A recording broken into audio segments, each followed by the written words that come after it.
Every business wants good customer reviews. Every customer wants a good experience. So what happens when both sides click? Or in some cases, when they don't? From Yelp and Entrepreneur Media, this is Behind the Review. Behind the review, dig deeper too. Behind the review, get all the news. Food, flowers, fixing, make business boom. Behind the review, dig deeper too. I'm Emily Washkovic, Yelp small business expert. Every episode, I pick one review on Yelp and talk to the entrepreneur and the reviewer about the story and business lessons behind their interactions. This week, I'm taking us on a trip down memory lane and sharing the best advice from our first year of episodes. This show is all about online reviews, customer service, and the connection between a business and the community and customers it serves. When I sit down with my reviewers, we talk a lot about why they review, what motivates them, and what types of things they think are important to include. When I talk to my business owners, it can get emotional. Reviews can make you feel incredible when they're positive. They can be full of insights into things your customers think or feel that you might not otherwise be aware of. And they can hurt when they're negative or critical. But they're all a form of marketing, a reflection of your business. And I firmly believe that if you have a plan in place to leverage and engage with your online reviews, you'll find great success. So let's jump right in. I don't care what business you're in, whether it's Yelp or your business, which is a huge company, or whether you're a small, hardware store down the street, or if you're a national tire company, you have to stay in touch with your guests. And if you lose that, you potentially lose everything that is special about whatever it is you're offering. That's Keen. He's sharing the importance of keeping a pulse on your customers. This sentiment is shared by many business owners in my network. Chris Good says it well. Customers will always be the middle point between success and failure. And so if you're not attached to that person's voice authentically, I think you'll miss the mark every single time. So I know that it's necessary, but it also, for me, is helpful because it can steer our business, further into the future, because typically if one customer is feeling something or thinking something, there's more to come. If one customer is feeling something or thinking something, there's more to come. I think that's a good way to look at feedback. And ultimately, you have two choices, right? Acknowledge it or ignore it. You got to listen. You got to listen, because what you can't be is a know-it-all, right? And if you have people that have spent their money at your business and they're giving you real-time feedback, you need to listen. You need to listen. And sometimes it hurts to listen. I'm not going to lie to you. Sometimes it's like, you could have been a little nicer, but you're right. So yeah. That is the truth. Sometimes people could be a little nicer, or maybe even tell you in person instead of through an online review. But rather than be frustrated at how you got the feedback, it's important to simply recognize it as feedback. Even the most unreasonable Yelp reviews, there's some sort of kernel of truth that tells you, you know what, we can learn from this experience. We might get this type of customer again. How can we avoid the situation and do even better the next time around? I personally love this approach that Iris Tattoo takes. Every time we get a bad review, we sit down and say, what happened here? We look into the case, we call the person, we make sure that we learn from our process, and we make sure that we make it right, and then they go and change it. So it's also a great tool for not falling asleep and keep us on our toes. And when necessary, you have to acknowledge if things were the fault of your business or your team. My methodology of processing that is that, number one, I take ownership of any legitimate problem that surfaced from the one-star review. First and foremost, it needs to be a learning opportunity for the organization. If we messed up somehow, we got to own it, we got to fix it. And then we need to post a response that lets them know in the general community that we are committed to fixing any problem that was discovered. But we can't ever forget that sometimes you didn't do anything wrong, or the criticism is subjective. We make sure we understand because, in my opinion, if there is a negative review, it's a good teaching moment, no matter what it is. Even if we didn't do anything wrong, it's still a good teaching moment. So we do address that. We try to respond to every single review to say thank you. That's important. Responding is so powerful. and not necessarily to win over the reviewer or get into a back and forth argument with them about what went wrong and all the specifics. But by responding to critical reviews, you can show all future customers that you prioritize feedback and care about the customer experience. On every platform, I comment back on every review, good, bad, or ugly, because I think it's very important. Because why would you only respond to the negative?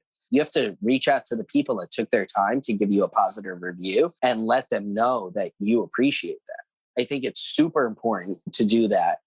Vadim brings up an incredible point. You can't just respond to criticism, you have to respond to the positive as well. It's an opportunity to create a connection with someone who loves you.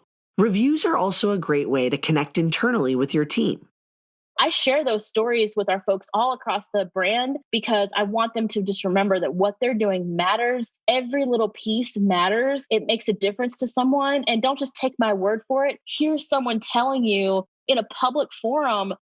Positive reviews can remind you of your why. They can affirm what you're doing well and highlight what stands out about you to your customer base. But when you look at what customers consistently talk about, it tells you they've understood what their advantage is, and they are highlighting that advantage. So they're using that intel to say, well, what can we be good at? And let's be really good at that. Reviews provide insights. They let you into the mind of a consumer and show you your business through someone else's perspective. Sometimes that feels great.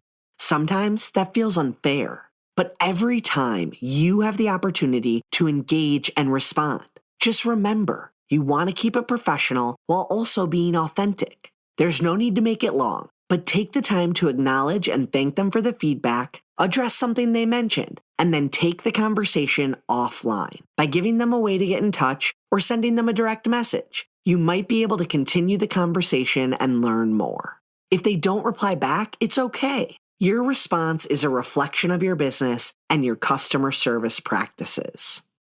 With a lot of sincerity, I'm going to say something like, I wish I could turn the clock back and make this right in your experience the first time. At that point, to be honest, I'm not concerned about getting the person to change the hypothetical 1-star review to a 2-star review or a 5-star review. I'm not looking for more stars. I'm looking to express sincerity. I'm looking to express care. And I'm looking to express what can we do to make this right.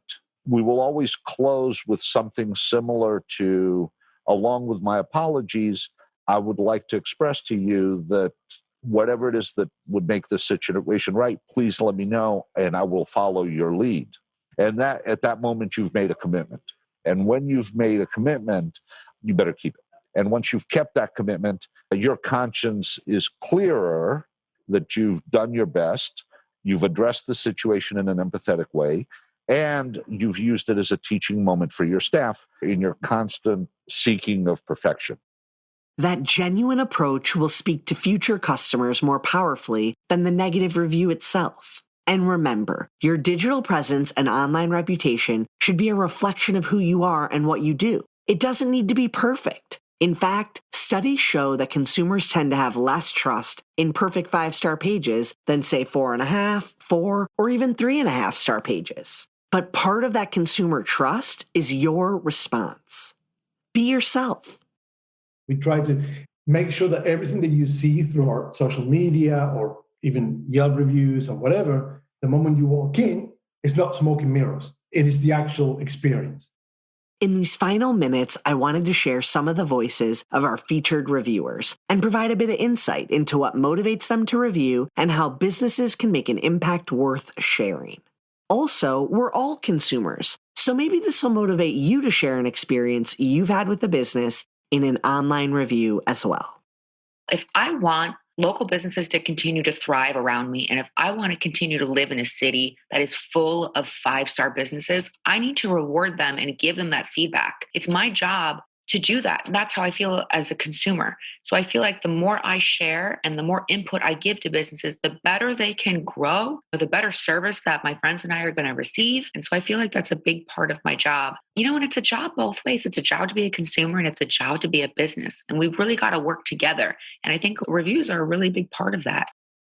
The places I love reviewing are local, both positive reviews and negative reviews. So when I am absolutely blown out of the water, when I'm definitely coming again, when I know that this is going to be a staple for me, I need them to know.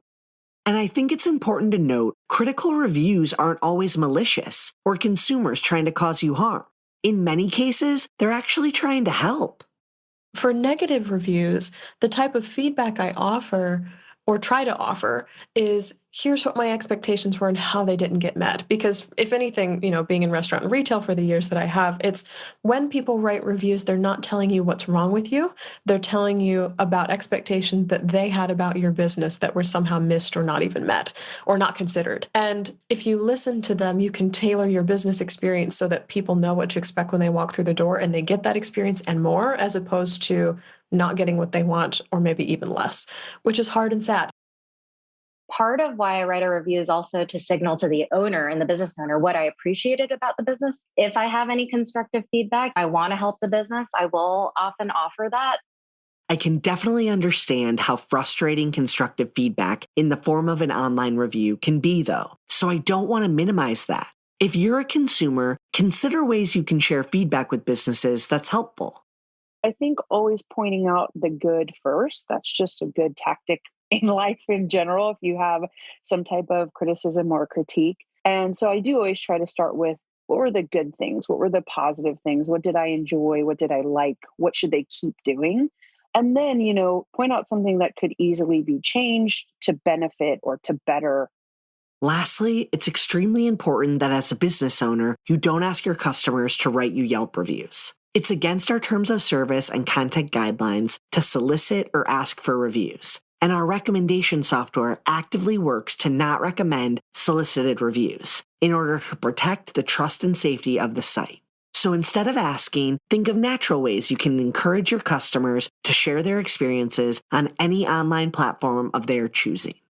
They never asked me to write a review, but I think one thing that does encourage reviews on a sort of subtle level is right behind the reception desk, they have a sign where they sort of blow up a review and they put, I think it's the review of the week. And it's really cool to see other people have their reviews up there. And you're like, wow, like this place is doing for so many people what they're doing for me. And then you also kind of want your review to be up there too. And so they never asked me to write a review, but every week I would go in there and I would see someone else's review. And I was like, you know what? I'm going to write a review and I'm going to be on that wall to tell other people how amazing this place is. And that concludes our episode. Be sure to subscribe so you get new episodes every Thursday. I hope you enjoyed it and were able to take a thing or two away to implement in your own life. Whether it's a new idea that you can bring back to your business or a fresh perspective on how to be a positive influence as a consumer, we share these stories to inspire and create more meaningful connections in your local community. For more information about today's business or to connect with me, check out the show notes. Behind the review, dig deeper too. Behind the review, get all the news. Food, flowers, fixing, make business boom. Behind the review, dig deeper too. This episode featured learnings and takeaways from tons of incredible business owners and reviewers we've met this year. Special thanks to Elisa Gao, who helped write this episode. To learn more about the episode, check out the blog post. And don't forget to subscribe so you get an alert each Thursday when a new episode comes out. To claim your own Yelp business page and start engaging with consumers, visit business.yelp.com.